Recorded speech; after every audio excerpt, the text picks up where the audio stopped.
मध्य प्रदेशाच्या सीमेजवळून वाहणाऱ्या वैनगंगा नदीवर महाराष्ट्राच्या कुशीत असलेल्या गोंदिया तालुक्यातील डांगुर्ली येथे बॅरेजचे बांधकाम करण्यात येणार आहे।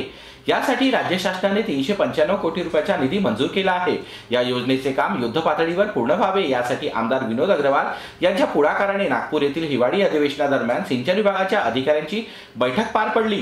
ही योजना पूर्ण झाल्यानंतर 5861 हेक्टर सिंचनाखाली येण्यास मदत होणार आहे। त्यामुळे हा प्रकल्प गोंदिया शहर व तालुकावासियांच्या दृष्टीने महत्त्वपूर्ण ठरणार आहे। वैनगंगा नदीवर डांगुर्ली बॅरेजचे काम पूर्ण झाल्यानंतर गोंदिया शहराला 24 तास पाणीपुरवठा करता येईल। या नदीवर उभारण्यात आलेल्या पाणीपुरवठा योजनेतून सध्या गोंदिया शहराला पाणीपुरवठा केला जातो। मात्र बऱ्याचदा उन्हाळ्यात नदीचे पात्र कोरडे पडत असल्यामुळे शहरवासियांना पाणी टंचाईच्या समस्येला तोंड द्यावे लागते।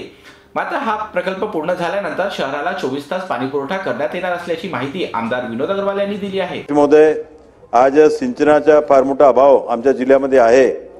मी माननीय देवेंद्रजीचे अभिनंदन करतो की त्यांनी डांगुर्ली बॅरेजला, गोंदिया तालुक्यातील डांगुर्ली बॅरेजला मान्यता दिली।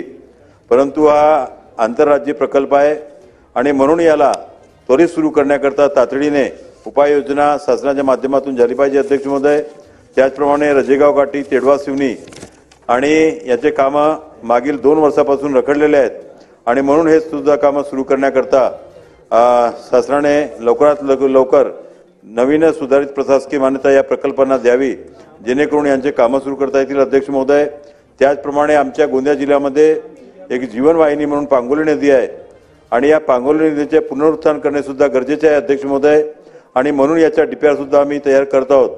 हा डीपीआर तयार करून याचा पुनरुत्थान करण्यात यावा अशी मागणी सुद्धा आपल्या माध्यमातून शासनाला करता येईल। 2024च्या विधानसभा निवडणुकीपूर्वी राज्य शासनाने डांगुर्ली बॅरेज करिता 395 कोटी रुपयाच्या निधीची प्रशासकीय मंजुरी दिली आहे। त्यामुळे या प्रकल्पाच्या मार्गातील सर्व अडचणी दूर झाल्या आहेत। हा प्रकल्प लवकरात लवकर पूर्ण करण्याच्या अनुषंगाने नागपूर येथील बैठकीत आढावा घेण्यात आला असल्याची माहिती आमदार अग्रवाल यांनी दिली। त्यामुळे गोंदिया तालुक्यातील तेडवा, शिवणी, डांगुर्ली, देवरी, नवेगाव उपसा सिंचन योजनेसह अनेक गावांना या सिंचनाचा लाभ होणार आहे। जीबी न्यूजचे प्रत्येक अपडेट मिळवून घेण्यासाठी तुम्ही आमच्या चॅनलला लाईक करा, सबस्क्राइब करा आणि शेअर करा। तसेच बेल आयकॉनला सुद्धा प्रेस करा।